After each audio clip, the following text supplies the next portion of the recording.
तो दोस्तों एक बार फिर से आपका स्वागत है देश और दुनिया की ताज़ा अपडेट में। तो आइए बात करते हैं आज दिन भर और शाम तक की तमाम बड़ी खबरों के बारे में। आपको बताएंगे सभी खबरें एक एक करके एकदम विस्तार से, लेकिन उससे पहले आप किस राज्य शहर से न्यूज को देख रहे हैं हमें कमेंट बॉक्स में अभी बताएं। साथ ही सभी खबरों से अपडेट रहने के लिए वीडियो को लाइक जरूर कर दें और खबरों को एकदम आखिर तक जरूर देखें। दोस्तों आज का लाइक टारगेट है 1000, आशा करते हैं आप इसे पूरा जरूर करेंगे। तो चलिए फिर फटाफट से लाइक करते हुए जान लेते हैं दिन भर की 25 बड़ी खबरों को। श्रीगंगानगर जिला कांग्रेस कमेटी ने बढ़ती महंगाई को लेकर कलेक्ट्रेट पर विरोध प्रदर्शन करते हुए जिला कलेक्टर रुक्मणी रियार को राष्ट्रपति के नाम ज्ञापन दे दिया गया है। इस मौके पर मोदी सरकार के खिलाफ जमकर नारेबाजी की गई तथा एक कांग्रेस कार्यकर्ता सिलेंडर सिर पर उठाकर प्रदर्शन में शामिल हुआ। इससे पूर्व कांग्रेस कार्यकर्ता पब्लिक पार्क में एकत्रित हुए और वहां पर जुलूस के रूप में बाजार से होते हुए रेलवे स्टेशन रोड, गंगा सी चौक पर और फिर कलेक्ट्रेट पर विरोध प्रदर्शन करते हुए नजर आए हैं। और आपको बता दें कि इस मौके पर विधायक गौड व जिला प्रमुख इंदौरा से कलेक्टर में कहा गया है कि आपका ज्ञापन राष्ट्रपति तक भिजवा दिया जाएगा। विधायक राजकुमार गौड ने कहा है कि भाजपा की सरकार अहंकारी हो चुकी है और 5 राज्यों के चुनाव थे। चुनाव के बाद अब प्रतिदिन पेट्रोल और डीजल के रेट बढ़ रहे हैं। पेट्रोल डीजल के रेट बढ़ने का प्रभाव हर चीज पर पड़ रहा है। गरीब परिवार के लोगों की मोदी सरकार को कोई चिंता नहीं है। जिला प्रमुख इंदौर ने कहा है कि देश में दिन प्रतिदिन महंगाई बढ़ती जा रही है और आम व्यक्ति इस महंगाई के खिलाफ सड़कों पर आ रहे हैं और इसके लिए संगठित होकर लंबा संघर्ष करना होगा और हमें केंद्र सरकार को उखाड़कर ही दम लेंगे। पंजाब फतह करने के बाद अब दिल्ली के मुख्यमंत्री और आम आदमी पार्टी के राष्ट्रीय संयोजक अरविंद केजरीवाल की नजर हिमाचल विधानसभा के चुनाव पर है। आज से केजरीवाल हिमाचल में चुनावी शंखनाद करने जा रहे हैं। अरविंद केजरीवाल पंजाब के मुख्यमंत्री भगवंत मान आज से हिमाचल दौरे पर रहेंगे। दोनों नेता बुधवार को मुख्यमंत्री जयराम ठाकुर के गिरा क्षेत्र मंडी आ रहे हैं। इस दौरान रोड शो और जनसभा में भी शामिल होंगे। वहीं भाजपा भी अपने स्थापना दिवस पर हर विधानसभा क्षेत्र में शक्ति प्रदर्शन करेगी। दरअसल मंडी से दिल्ली के मुख्यमंत्री अरविंद केजरीवाल बुधवार को हिमाचल चुनाव का बिगुल बजाने जा रहे हैं। कार्यक्रम के अनुसार अरविंद केजरीवाल रोड शो के बाद ऐतिहासिक शहरी मंच और जनसभा करेंगे। इस दौरान उनके साथ पंजाब के मुख्यमंत्री भगवंत मान भी शामिल होंगे। अगर आप किसान या डेयरी फार्मिंग कर रहे हैं तो किसान क्रेडिट कार्ड योजना के तहत 2 लाख रुपए ले सकते हैं। इससे पशुपालन में मदद मिलेगी। केंद्र सरकार ने 1 जून 2020 से 31 दिसंबर 2020 के दौरान डेयरी सरकारी समितियों और दुग्ध उत्पादन कंपनियों से जुड़े पात्र डेयरी किसानों को KCC उपलब्ध कराने के लिए एक विशेष अभियान आयोजित किया था। इसके तहत 14,80,355 KCC स्वीकृति किए गए हैं। इसके तहत 25 मार्च 2022 तक 10,974 करोड़ खर्च किए गए हैं। पशुपालन एवं डेयरी मंत्री और यहाँ पर पुरुषोत्तम रूपाला ने लोकसभा में इस बात की जानकारी दी। सरकार पशुपालन के जरिए किसान की एक मत डबल करने की कोशिश कर रही है। इसके लिए वो पैसे की कमी नहीं होने देना चाहती है। उत्तर प्रदेश सरकार ने प्रदेश के 7,442 मदरसों की जांच करवाने का फैसला किया है। सरकार ने आधुनिकीकरण योजना का लाभ लेने के वाले ऐसे भी 7,442 मदरसों की जांच करने की बात कही है। कुछ जिलों में कागजों में चल रहे फर्जी मदरसों की शिकायत मिलने के बाद सरकार ने यह निर्णय लिया है। योगी सरकार के मदरसा बोर्ड ने इस संबंध में जांच का आदेश जारी करते हुए कहा है कि अब प्रदेश में कुल 7,442 मदरसों की जांच कराई जाएगी। इसके अलावा यह आदेश भी जारी किया गया है कि मदरसे में दुआ के बाद राष्ट्रगान कराना अनिवार्य होगा। राजधानी की सड़कों पर 1 अप्रैल से डीजल से चलने वाले ऑटो रिक्शा और 15 साल पुरानी बसों के चलने पर रोक लगाने के बाद अब परिवहन विभाग सभी डीजल बसों को कंप्रेस्ड नेचुरल गैस में बदलने की योजना बना रहा है।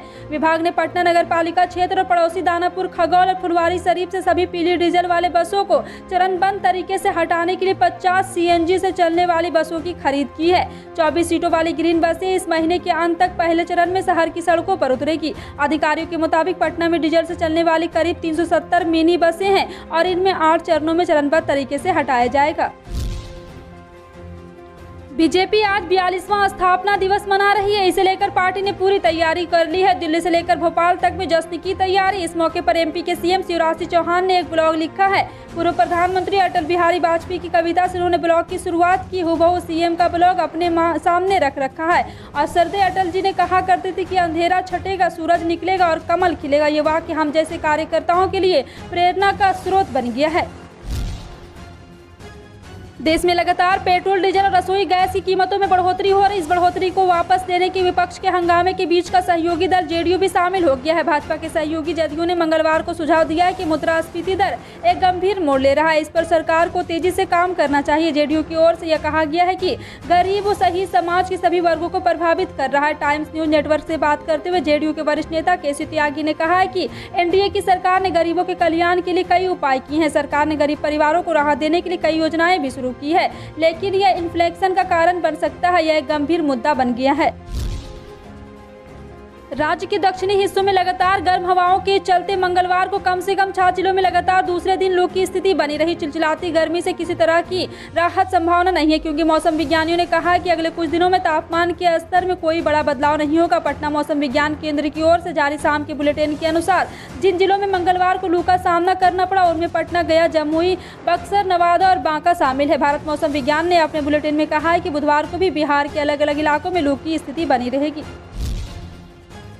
डेयरी क्षेत्र की प्रमुख कंपनी अमूल का दूध फिर महंगा होने वाला है। अमूल के एक शीर्ष अधिकारी ने इस बात के संकेत दिए हैं। जी हां, आपको बता दें कि अमूल के एक शीर्ष नेताओं ने अमूल के प्रबंध निदेशक आर.एस. सिसोड़ी ने कहा है कि कीमतें मजबूत रहेगी और मैं यह नहीं कह सकता कि कितनी, वो यहां से घट नहीं सकती, केवल ऊपर जा सकती है। सिसोड़ी ने कहा है कि अमूल सहकारी कंपनी ने पिछले 2 वर्षों में कीमतों में 8% की बढ़ोतरी की है, जिसमें पिछले महीने में दूध की कीमतों में प्रति लीटर 2 रुपये की वृद्धि भी शामिल है। सिसोड़ी ने इस बात की जोर देते हुए कहा है कि उनके उद्योग महंगाई चिंता का कारण नहीं है। उन्होंने कहा है कि किसान को उनके उत्पाद के लिए उच्च कीमतों के माध्यम से लाभ मिल रहा है। देश में बुधवार को यानी 6 अप्रैल 2022 को पेट्रोल डीजल के दाम में फिर से बढ़ोतरी हुई। आज फिर ईंधन तेल के दाम में 80 पैसे प्रति लीटर की बढ़ोतरी हुई। पिछले 16 दिनों में यह 14वीं बढ़ोतरी है। इसके साथ ही दिल्ली में 1 लीटर पेट्रोल की कीमत 105 रुपये के पार चली गई है। डीजल भी 96 रुपये के ऊपर बिक रहा है। दिल्ली में आज लोग 105.41 रुपये प्रति लीटर के भाव और डीजल 96.67 रुपये प्रति लीटर के भाव में बिक रहा है। मुंबई पेट्रोल 24.84 पैसे प्रति लीटर की बढ़ोतरी हुई, जिसके बाद दाम में 120.51 रुपये और डीजल के दाम 85 पैसे की बढ़ोतरी के साथ 104.77 रुपये प्रति लीटर पर पहुंच गया है। देश में पिछले 24 घंटे में कोरोना के 1086 नए मामले सामने आए। यह संख्या कल से 36.6% ज्यादा है। वहीं पिछले 24 घंटे में 71 लोगों की कोरोना से मौत हो गई है। राष्ट्रव्यापी टीकाकरण अभियान के तहत अब तक 185.4 करोड़ टीके की खुराक दी जा चुकी है। भारत में वर्तमान में एक्टिव केस 11,871 है। रिकवरी रेट वर्तमान में 98.76 है और पिछले 24 घंटे में 1,198 लोग ठीक हुए। इसके साथ ही ठीक होने वालों की संख्या बढ़कर 4,24,97,567 हो गई है। डेली पॉजिटिविटी रेट में 0.23% है। वहीं वीकली पॉजिटिविटी रेट में 0.22% है। 79.20 करोड़ अब तक कुल कोरोना टेस्टिंग हुई है। पिछले 24 घंटों में 4,81,374 कोरोना टेस्टिंग हो चुकी है। उत्तराखंड में महंगाई का आलम यह है कि गैस सिलेंडर कीमतों से तो लोग परेशान हैं, अब सब्जियों और फलों के स्वाद को भी तरस रहे हैं। कुछ ही दिन पहले 100 रुपये किलो तक बिक रहा नींबू गर्मियों के मौसम में 300 रुपये प्रति किलो तक पहुंच गया है। तो तुरई जैसी सस्ती मानी जाने वाली सब्जी के दाम शतक पार हो गए हैं। इधर कांग्रेस महंगाई के मुद्दे पर राज्य की भाजपा सरकार को सदन के बाद अब सड़कों पर घेरने की तैयारी कर रहे हैं। पहले बात कर रहे हैं बाजार की कीमतों की। नवरात्रि और रमजान के दौरान कोई सब्जी 60 रुपये किलो से कम नहीं मिल रही। नैनीताल में न्यूज 18 संवाददाता से बात करते हुए कहा गया है कि सब्जियों के साथ फ्री मिलने वाली मिर्ची भी 160 रुपये पार हो गई है। आपका इन सभी खबरों पर क्या कहना है, कमेंट सेक्शन में टाइप करके जरूर बताएं। पल पल की अपडेट जानने के लिए जुड़े रहें आप अपने NTS न्यूज चैनल से। मिलते हैं अगली बड़ी खबर में, तब तक के लिए जय हिंद।